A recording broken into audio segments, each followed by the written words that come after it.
Allahu Allahu Allahu Allah Allahu Allahu Allahu Allah. السلام علیکم ورحمۃ اللہ تعالی وبرکاتہ۔ میرا نام ہے ابو بکر حیات اور میں آپ کو اپنے چینل پر خوش آمدید کہتا ہوں۔ آج میں سورۃ الکافرون کی تفسیر اور فوائد کے حوالے سے مختصر سی گفتگو کروں گا۔ اس سورت کے نزول کا مقصد اللہ کے نبی صلی اللہ علیہ وسلم کی تبلیغ کی جب ہر عالم کے 400 میں چرچے ہونے لگے تو کفار نے اللہ کے نبی صلی اللہ علیہ وسلم کو برگلانے کے لیے ایک صلح کی پیشکش کی کہ یا رسول اللہ، ہم آپ کے ساتھ صلح اس شرط پر کرتے ہیں کہ ایک سال آپ ہمارے معبودوں کی عبادت کریں گے اور دوسرا سال ہم آپ کے معبود کی عبادت کریں گے۔ تو اللہ تعالیٰ نے آپ نے نبی کو صلی اللہ علیہ وسلم کو منع کر دیا، یا رسول اللہ، ہم نے آپ کو دنیا میں بھیجا کہ آپ لوگوں کو ہمارا تعارف کروائیں، آپ نے کبھی بھی ان کے معبودوں کی عبادت کے اوپر آگاہ نہیں ہونا۔ تو اللہ کے نبی صلی اللہ علیہ وسلم نے کہا، قل یا ایھا الکافرون، اے میرے نبی ان کو بتا دیجئے، ایھا الکافرون کہ اے منکرو، لا اعبد ما تعبدون، میں کبھی بھی تمہارے معبودوں کی عبادت نہیں کروں گا اور تم میرے معبودوں کی عبادت نہ کرو، اور آئندہ بھی میں کبھی تمہارے معبودوں کی عبادت نہیں کروں گا اور تم کبھی بھی میرے معبود کی عبادت نہیں کرنا، اس لیے کہ لکم دینکم ولی دین، تمہارے لیے تمہارا دین ہے اور میرے لیے میرا دین ہے۔ اب اس صورت کے اندر ہمیں سبق یہ حاصل ہوتا ہے، بعض لوگ اس بات کو آڑ بنا کر، دین کے ساتھ ویسے کوئی تعلق نہیں ہوتا لیکن اس چھوٹی سی بات کو آڑ بنا کر کہ ہمارا غیر مسلموں کے ساتھ تعلق اس لیے ہے کہ ہم ان کو دین کی طرف راغب کر سکیں، ہم آہستہ آہستہ ان کو مسلمان بنا سکیں۔ اب اس ایک بات کی آڑ کے اندر رشتے بھی استوار کر لیتے ہیں، اسی بات کے آڑ کے اندر لین دین اور رشتہ داریاں بھی، تعلقات بھی قائم ہو جاتے ہیں۔ وہ ساری زندگی اسلام کی طرف نہیں آتے اور ہم ساری زندگی اپنے دین کے اوپر تو عمل ہمارا ویسے بھی بہت کمزور ہوتا ہے لیکن ہم ان کو کبھی اس بات کی طرف راغب بھی نہیں کر سکتے۔ اس کا مطلب کیا ہوتا ہے کہ ساری زندگی ہماری حرکات کو دیکھ کر وہ بھی اسلام کی طرف کبھی نہیں آتے۔ تو اس صورت کے اندر یہ پیغام ہے کہ کبھی بھی غیر مسلموں کی بات کے اوپر عمل کر کے ان کی دین کی کسی ایک جز کے اوپر عمل کرنے کی بھی اجازت نہیں ہے۔ سیدھے طریقے سے دین کی تبلیغ کریں کہ بھائی آپ اپنے ہاتھوں سے مردے دفناتے ہیں، مرنا ایک نہ ایک دن ہے، تو مرنے کی تیاری کرنے کے لیے ہم آپ کو اسلام کی دعوت دیتے ہیں۔ اگر آپ اسلام کی طرف آ جاتے ہو تو ہمارے بھائیو، اگر اسلام کی طرف آپ نہیں آنا چاہتے تو آپ کی طرح انکار کرنے والے پہلے بھی بہت چلے گئے ہیں، آپ بھی چلے جائیں گے۔ یہ تو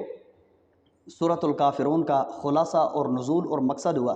لیکن اس سورت کو اب کب اور کیسے پڑھنا چاہیے اس کے بارے میں حضرت عائشہ صدیقہ رضی اللہ تعالی عنہ فرماتی ہیں،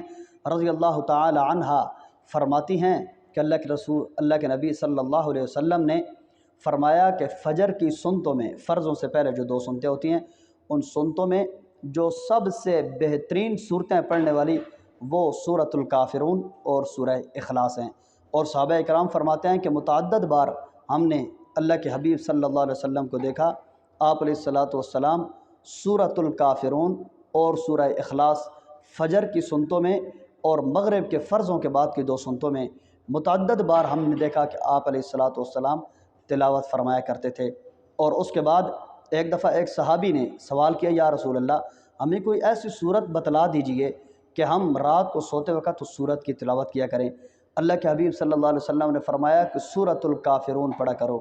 اس لیے کہ یہ شرک سے برات ہے، یعنی اس صورت کے اندر شرک سے برات ہے، یعنی انسان کو شرک سے محفوظ رکھتی ہے۔ اور حضرت جبیر بن مطعم ایک جلیل القدر صحابی ہیں، فرماتے ہیں کہ اللہ کے حبیب صلی اللہ علیہ وسلم نے ایک دفعہ مجھے کہا کہ کیا میں تجھے ایسی صورتیں نہ بتلاؤں جن صورتوں کی تلاوت سے جس وقت تو سفر میں جائے گا تو اپنے تمام رفقا میں سب سے زیادہ سہولت میں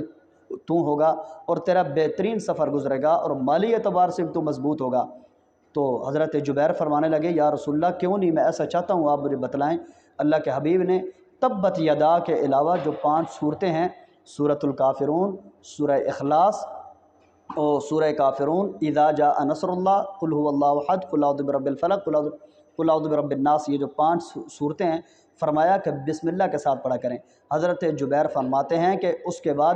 میں سفر کے اوپر جب بھی گیا میں نے یہ 5 صورتیں پڑھی، اور ان 5 صورتوں کی برکت سے تمام رفقا میں مالی اعتبار سے ہی نہیں، ہر لحاظ سے میں اگرچہ کمزور ہوتا تھا لیکن صورتوں کی برکت سے مجھے بہت زیادہ مضبوطی حاصل ہوتی تھی۔ اور یہ سورہ کافرون وہ صورت ہے جس کی تلاوت کرنے سے شیطان کو اتنا زیادہ غصہ آتا ہے کہ قرآن کریم کی کوئی اور صورت کی تلاوت کرنے پر اس کو اتنا زیادہ غصہ نہیں آتا۔ اور اس کے علاوہ نبی کریم صلی اللہ علیہ وسلم کو نماز کے اندر ایک مرتبہ ایک بچھو نے کاٹا، تو آپ علیہ الصلاۃ والسلام کے مختلف الفاظ ملتے ہیں کہ اللہ کے حبیب صلی اللہ علیہ وسلم نے ایک بات تو یہ ہے کہ یا آپ علیہ الصلاۃ والسلام نے فرمایا کہ لعنت ہو اس بچھو پر، اس کو نمازی اور غیر نمازی کوئی نظر نہیں آتا۔ اور ایک روایت میں یا ایک بات یہ ہے کہ آپ علیہ الصلاۃ والسلام نے فرمایا کہ لعنت ہو اس بچھو پر، اس کو نبی اور غیر نبی کوئی نظر نہیں آتا۔ تو اللہ کے نبی صلی اللہ علیہ وسلم نے